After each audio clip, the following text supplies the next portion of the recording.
Boa noite, boa tarde a todos, dependendo do lugar em que se encontram, que a paz de Cristo esteja conosco.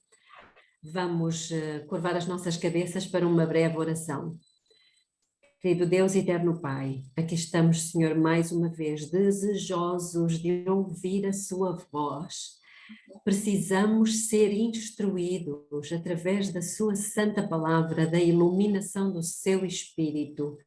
Precisamos, ó Pai, que o Senhor neste momento nos dê entendimento para continuarmos neste caminho dentro do santuário de onde nunca mais queremos sair.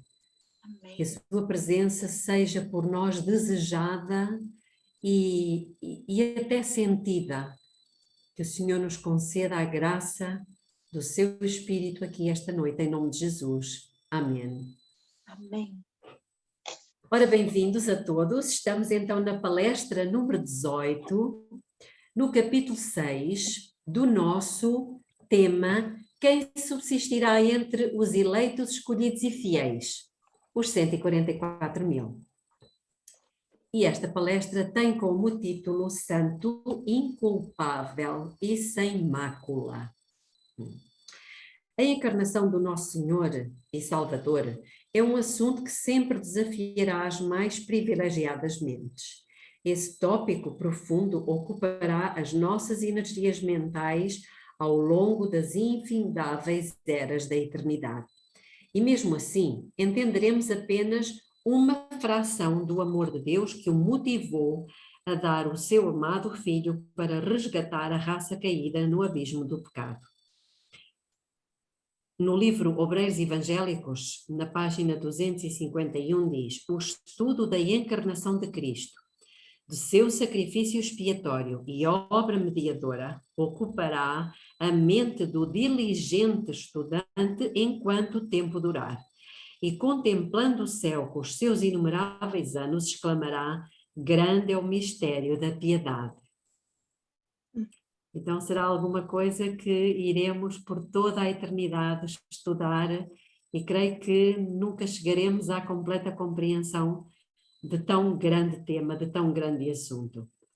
Como foi possível que o Criador, o Deus onipotente, adorado e reverenciado pelos anjos, consentisse em deixar o seu magnífico lar para vir a este mundo escuro, cheio de miséria e dor? Existe apenas uma resposta. Foi o amor por suas criaturas. Foi o amor que motivou Jesus a deixar as cortes celestiais para habitar com os seres humanos. Jesus se compadeceu ao ver a nossa condição de perdidos e sem esperança e não se contentou em permanecer no céu enquanto nós estávamos distantes da casa do Pai. Que compaixão, que desígnio glorioso.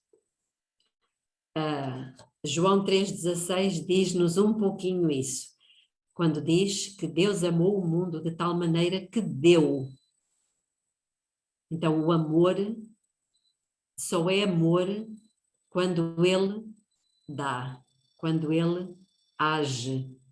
Não é de boca, é de princípio. Ao tomar sobre si a nossa natureza humana pecaminosa, o divino Filho de Deus revelou para sempre o valor de uma alma humana. Somos preciosos para Ele, porque Ele nos ama profundamente.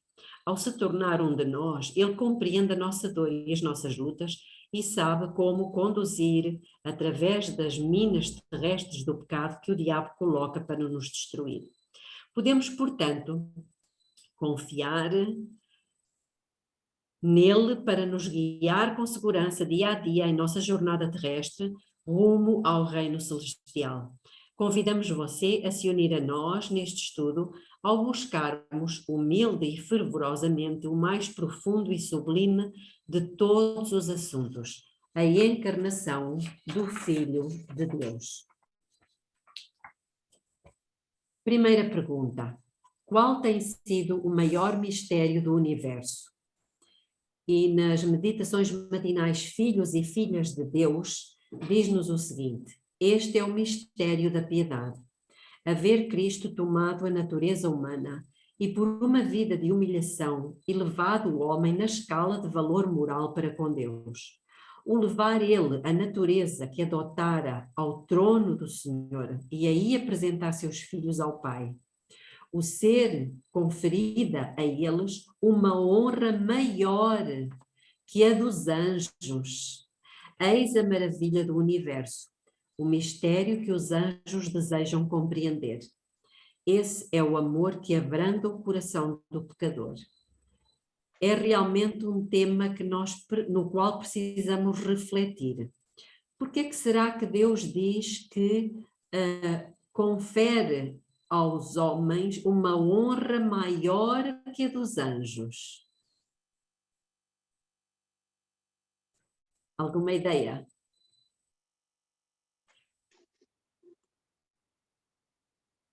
Eu creio que por vários motivos. Por vários motivos. O facto dele se ter tornado um de nós é um deles. O outro será provavelmente porque ele nos vai fazer ocupar as vagas deixadas pelos anjos. Amém. Terceiro motivo, porque a capital do reino de Deus vai se deslocar do céu para esta terra. Amém.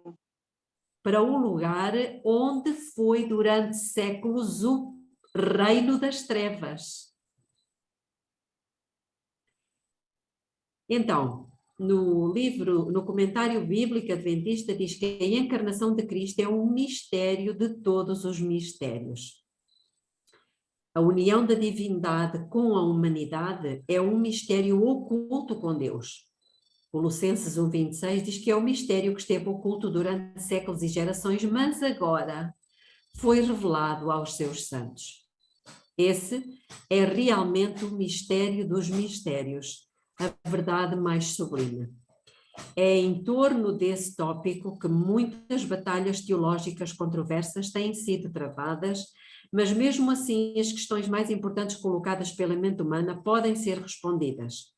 Jesus nos prometeu que ao buscarmos a verdade, Ele nos dará poder para compreender tudo o que a mente humana precisa. Segunda pergunta. Qual deve ser a nossa atitude ao estudarmos sobre a encarnação de Cristo? Esta é uma pergunta pertinente que precisamos refletir, na qual precisamos refletir. E no primeiro volume de Mensagens Escolhidas, na página 244, diz-nos o seguinte: a humanidade do Filho de Deus é tudo para nós. É a corrente de ouro que liga a nossa alma a Cristo e por meio de Cristo a Deus. Isto deve constituir o nosso estudo. Cristo foi um homem real. Eu peço desculpa, vou interromper aqui só por um momento.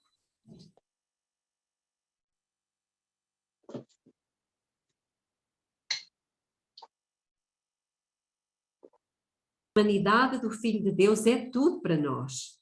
É a corrente de ouro que liga a nossa alma a Cristo e por meio de Cristo a Deus. Reparem, a humanidade do Filho de Deus é tudo para nós. Irmãos, eu não sei se já refletiram sobre isto, mas isto é tão abrangente, é tão profundo, que teríamos aqui muitas horas a conversar sobre o assunto.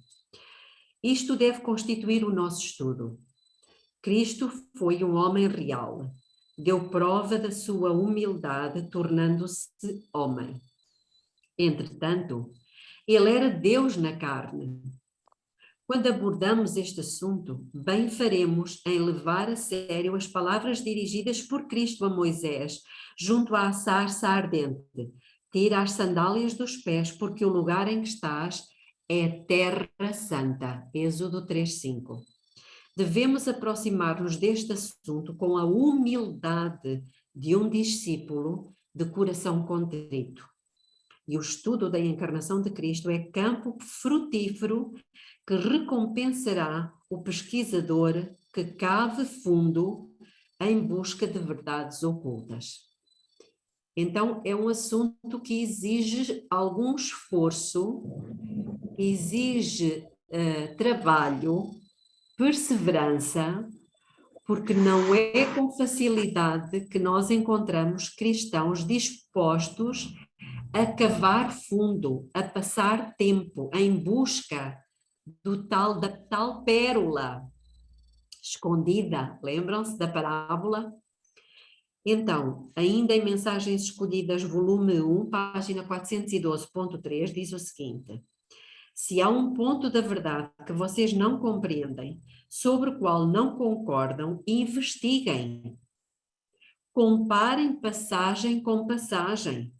Aprofundem o poço da verdade até ao fundo na mina da palavra de Deus. Eu acho que isto é um conselho muito pertinente, porque muitas vezes há assuntos que nós não temos a compreensão total, mas também não, muitas vezes não vamos cavar.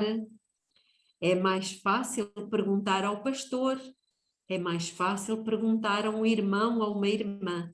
Então o conselho de Deus é que nós cavemos. Coloquem-se a si mesmos e as suas opiniões sobre o altar de Deus, abandonando as suas ideias pré-concebidas, e deixem que o Espírito do céu guie vocês em toda a verdade. Toda a presunção, egoísmo e orgulho de opinião têm de ser postos de lado. Temos de ir aos pés de Jesus e aprender daquele que é manso e humilde de coração. Nós temos falado aqui muito disto, irmãos, de termos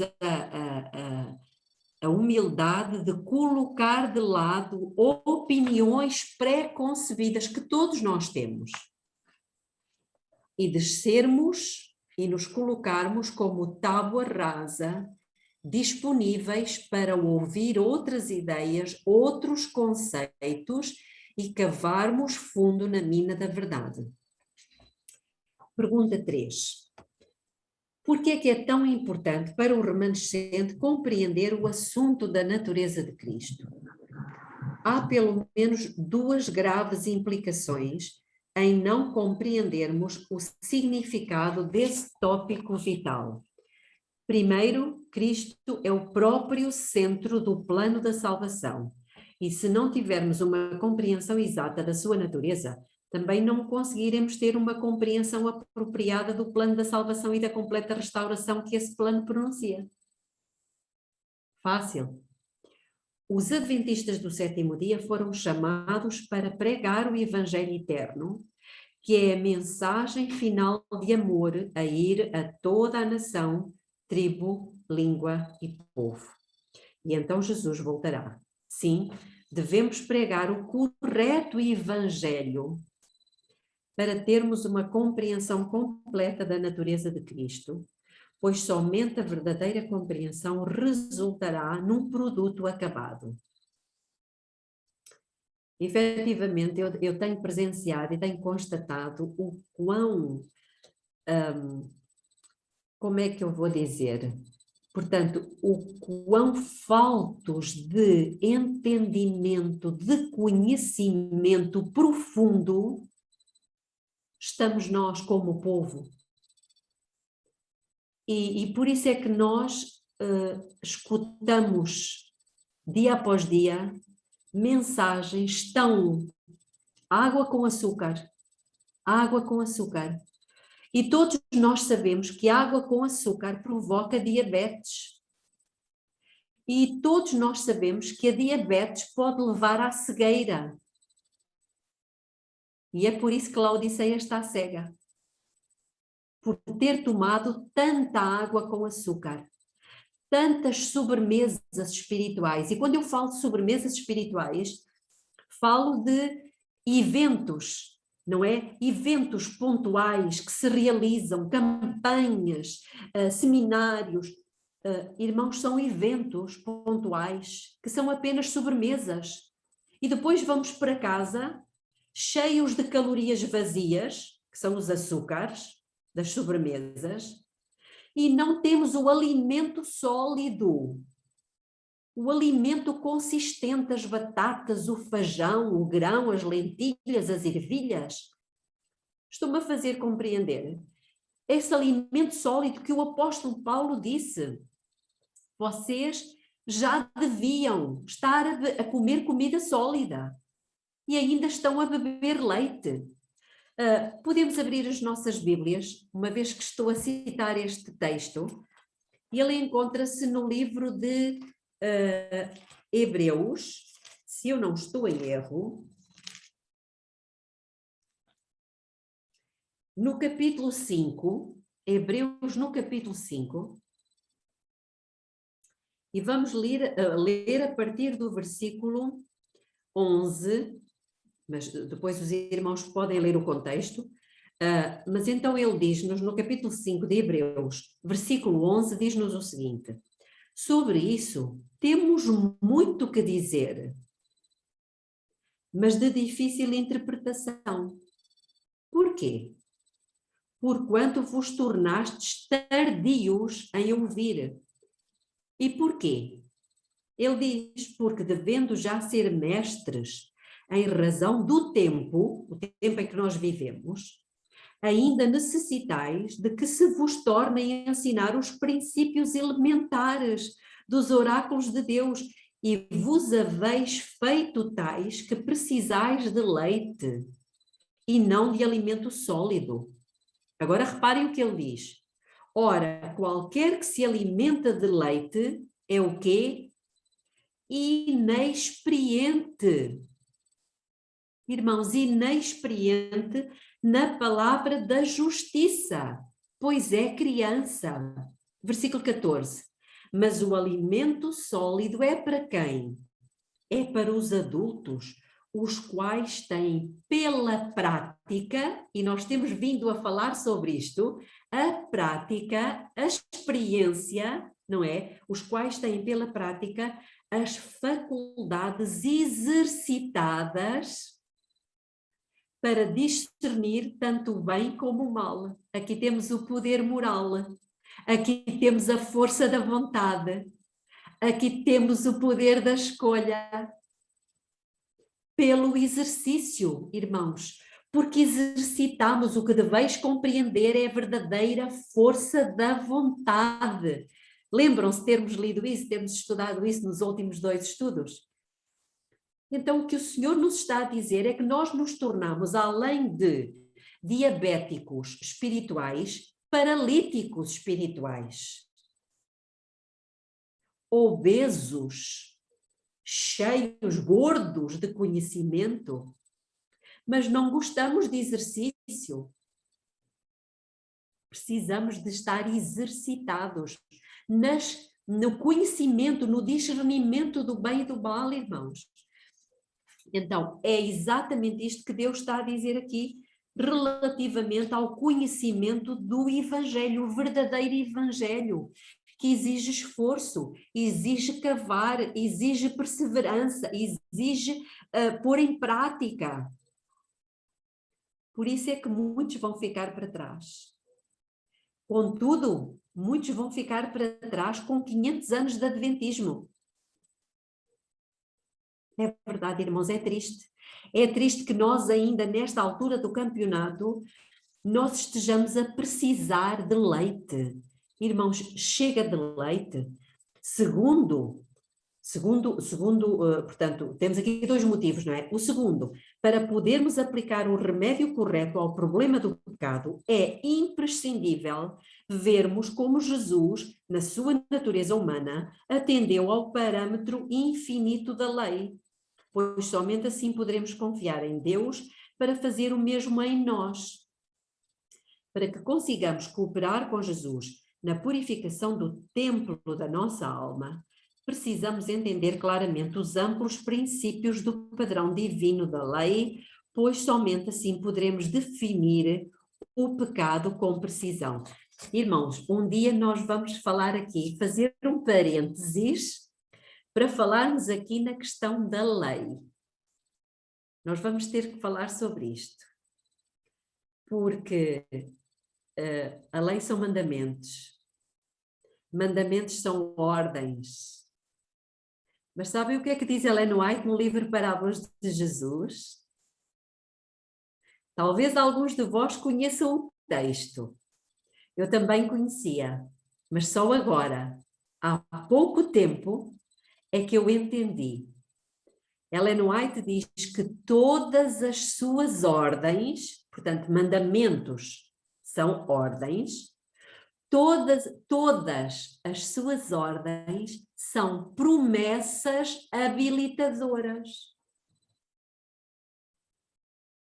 Eu não consegui entender isto. Como é que ordens são promessas? São cenas do próximo capítulo, está bem? Ok, então Satanás conhece o poder dessa verdade preciosa que nos liberta das suas mentiras e enganos e por isso está determinado a nos impedir de compreendê-la. Mas nós temos um Deus que também está determinado em nos fazer conhecê-las. Portanto, graças ao Senhor por isso. Pergunta número 4. Quais eram os 3 propósitos básicos para a encarnação de Cristo? São mais do que 4, mas nós agora vamos ver apenas os 4 básicos. Primeiro, os três básicos. Cristo veio para revelar à humanidade e ao universo o caráter do seu Pai, para reconquistar o ser humano à aliança com Deus e para reconciliá-lo com Deus. Cristo veio para personificar a lei de Deus e para ser nosso substituto e exemplo em tudo o que a lei requer. Ponto B. Aqui tínhamos muitas coisas para falar ainda, relativamente ao ele ter vindo para revelar o caráter de Deus. Porque sabem uma coisa, irmãos? Aqui diz que revelar à humanidade e ao universo. Então, mas o universo não tinha conhecimento do caráter de Deus? Pois eu posso vos dizer que a vinda de Cristo foi uma revelação do caráter de Deus ao universo. E creio que, se não for agora neste estudo, depois iremos trabalhar esta questão. Alguma coisa que os anjos não tinham compreendido ainda acerca do caráter de Deus. Ponto B. Cristo veio para revelar à humanidade e ao universo o que Adão, da maneira como Deus o criara originalmente, poderia e deveria ter sido, mas que fracassou em função do pecado. Então, quando Deus criou Adão e Eva, o propósito de Deus é que eles ainda tivessem um crescimento. Eles foram criados perfeitos, não é a questão da perfeição que está em causa, é no crescimento na graça, no crescimento na sabedoria, no entendimento, no discernimento. Ponto C. Cristo veio para nos revelar o que poderemos nos tornar, embora seres caídos. Ele demonstrou isso vivendo uma vida constante e plenamente vitoriosa, sempre na dependência de um poder exterior a si mesmo, a saber, o Espírito Santo. É curioso, é uma coisa que nós não gostamos muito, é ser dependentes. Aliás, nós ensinamos as crianças a serem independentes. Não é Amiga, verdade? posso contribuir? Sim, claro. Então, essa questão do caráter, eu creio que também foi para confirmar, porque quando Satanás estava no céu e ele acusou a Deus quanto à sua lei, ele já colocou o caráter de Deus em dúvida, não é isso? Sim. Então, a vinda de Jesus Cristo também foi para confirmar que o caráter de Deus era perfeito, ele não errou. Então, é uma confirmação. E eu também entendo que o primeiro casal, né, Adão e Eva, eles tinham um processo também de perfeição a ser alcançada, mas neste processo também foi atrapalhado por causa do pecado. Se eu É estiver verdade, errada, Helena. você me... Mas há aqui um detalhe, que os anjos, do caráter de Deus, um detalhe do caráter de Deus, que os anjos nunca poderiam ter compreendido. Isso é verdade, se não fosse testado. Sabem o que é que era do caráter de Deus que os anjos nunca poderiam ter compreendido, porque nunca precisaram disso? Ellen White diz: Da graça. a graça. A graça. Os anjos nunca souberam o que era graça, porque nunca precisaram dela. Isto é muito sério, isto é muito profundo. Ok, então vamos continuar. Quero reforçar o parágrafo anterior. Ele, Cristo, demonstrou isso vivendo uma vida constante e plenamente vitoriosa, sempre na dependência de um poder exterior a si mesmo, a saber, o Espírito Santo. Então, irmãos, não é como muitas vezes nós ouvimos, que ele venceu porque ele era Deus.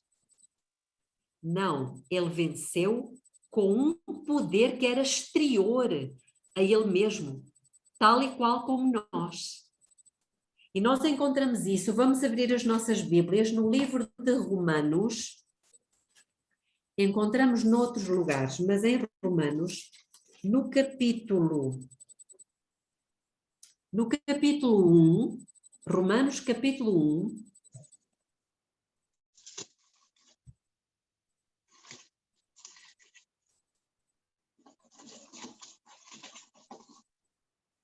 já estamos todos, vamos ler o versículo, aliás, vamos ler do 1 até ao 4, para percebermos o contexto. Romanos 1, do versículo 1 até ao 4, diz o seguinte: Paulo, servo de Jesus Cristo, chamado para ser apóstolo, separado para o evangelho de Deus, que ele antes havia prometido pelos seus profetas nas Santas Escrituras, acerca do seu filho, aqui está, que nasceu da descendência de Davi segundo a carne. Portanto, o nascimento dele foi exatamente igual ao nosso.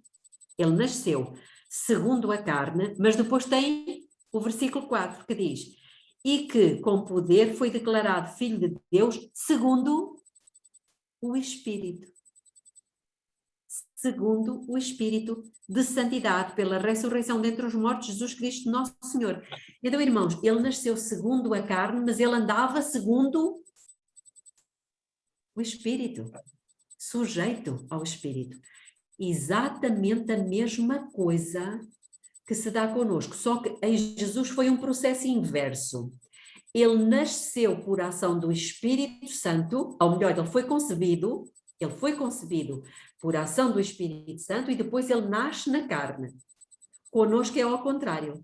Nós nascemos pela carne e Deus nos traz a oportunidade de nascer novamente segundo o Espírito.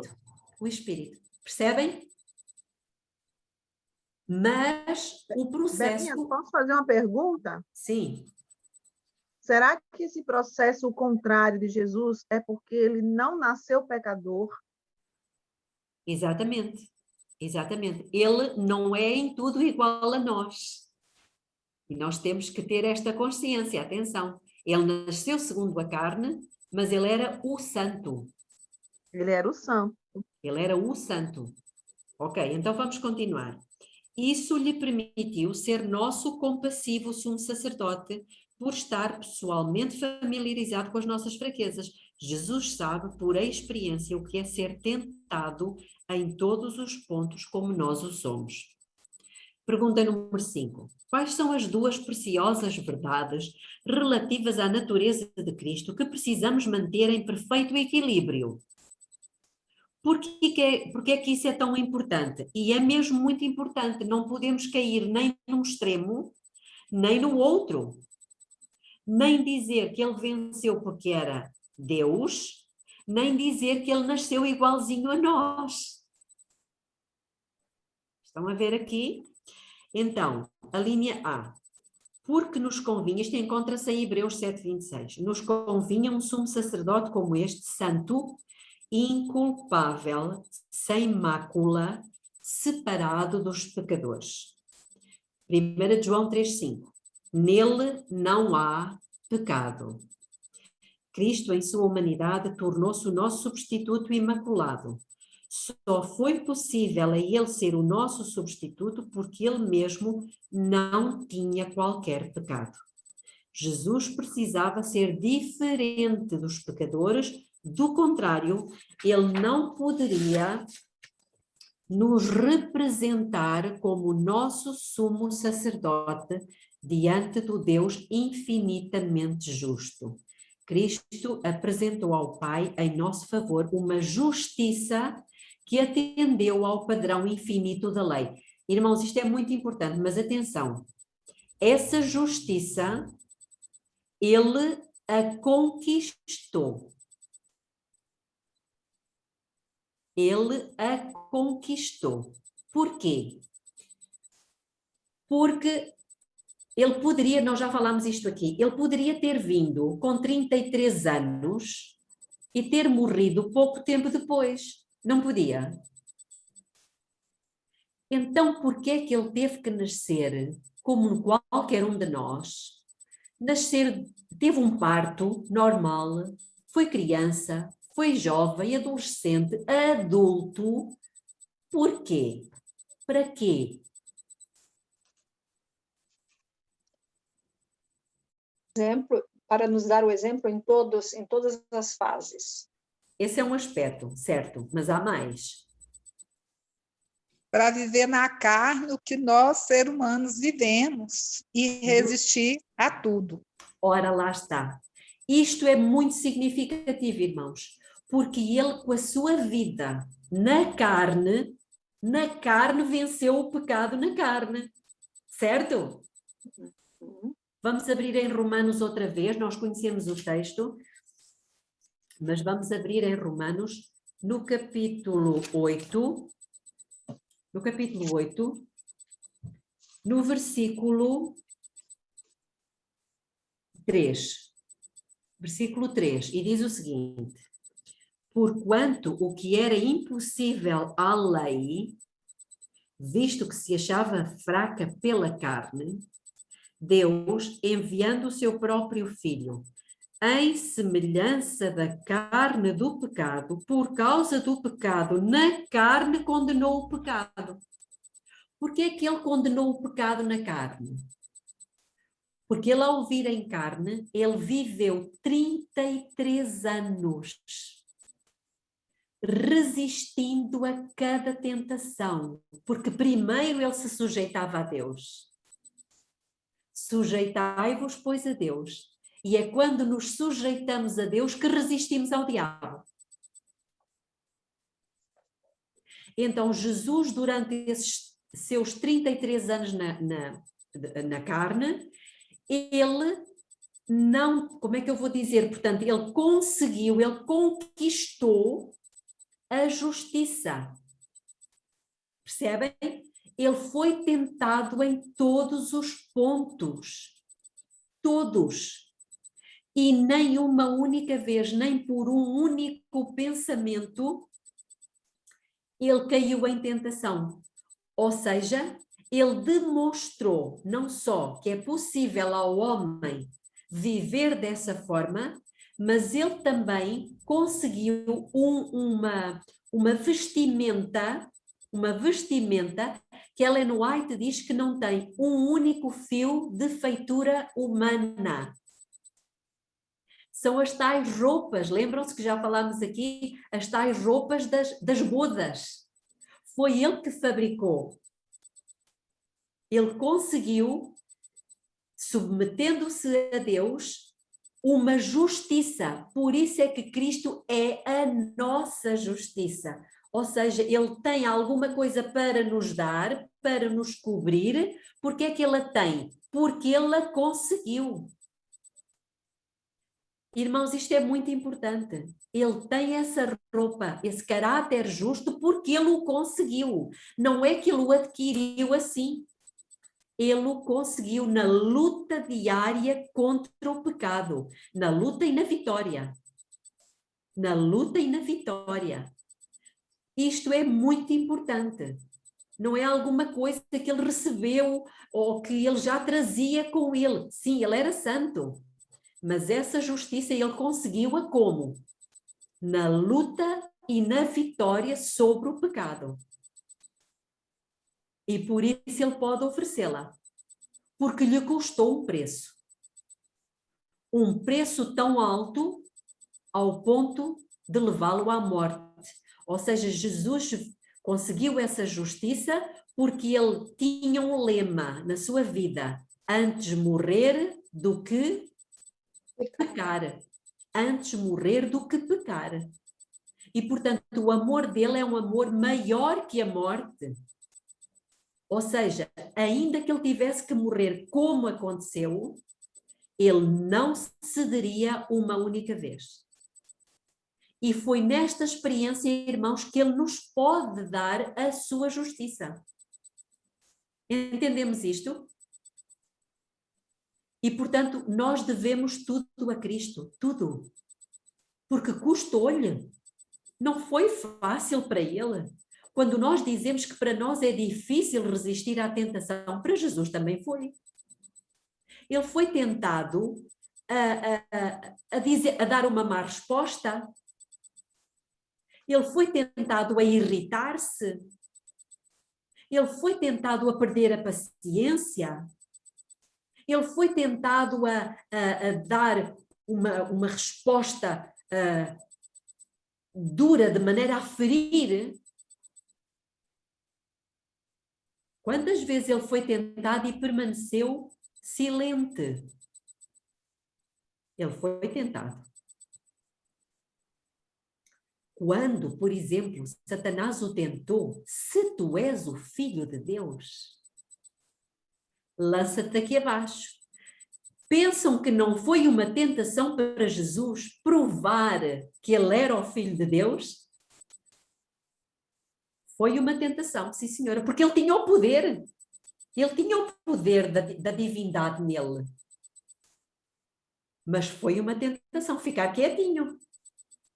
Ele não tinha que provar. Ele tinha que demonstrar que acreditava que ele era aquele de quem o Antigo Testamento falava, o Filho de Deus. Sabem que Jesus também venceu pela fé? Isso é um assunto que temos que trabalhar mais tarde. É verdade, irmãos, exatamente como nós. Ele venceu pela fé nas palavras do seu Pai. Bom, mas já me perdi aqui um bocadinho em considerações. Eu sei que estamos a chegar, faltam 5 minutos para finalizarmos o nosso tempo, mas eu vou ler o ponto B. Por isso mesmo era necessário que em todas as coisas ele se tornasse semelhante aos irmãos, para ser misericordioso. Lembram-se o que é que significa misericórdia? Segunda chance. Segunda chance. Graça. Uhum. Portanto, para ser misericordioso e fiel sumo sacerdote nas coisas referentes a Deus e para fazer propiciação pelos pecados do povo. Porque não temos um sumo sacerdote que não possa compadecer-se das nossas fraquezas, porém um que, como nós, em tudo foi tentado, mas sem pecado. Deus, enviando o seu Filho em semelhança da carne do pecado, já lemos há pouco, no pecado condenou o pecado na carne. Mensagens Escolhidas, volume 1, página 408.1. Se Cristo não possuísse natureza humana, não poderia ter sido exemplo nosso. Se não fosse participante da nossa natureza, não poderia ter sido tentado como o homem tem sido. Se não lhe tivesse sido possível ceder à tentação, não poderia ser nosso auxiliador. Era uma solene realidade esta, que Cristo veio para ferir as batalhas como homem em favor do homem. A sua tentação e Vitória nos dizem que a humanidade deve copiar o modelo, deve o homem tornar-se participante da natureza divina. Como? Pela fé, tal como Cristo. Ellen White diz, no Desejar Todas as Nações, que Jesus venceu pela fé. Vamos terminar aqui, que eu já tenho aqui outra interrupção. Iremos ficar por aqui, está bem? Peço a um de vocês, pode ser o Nelinho, que termine como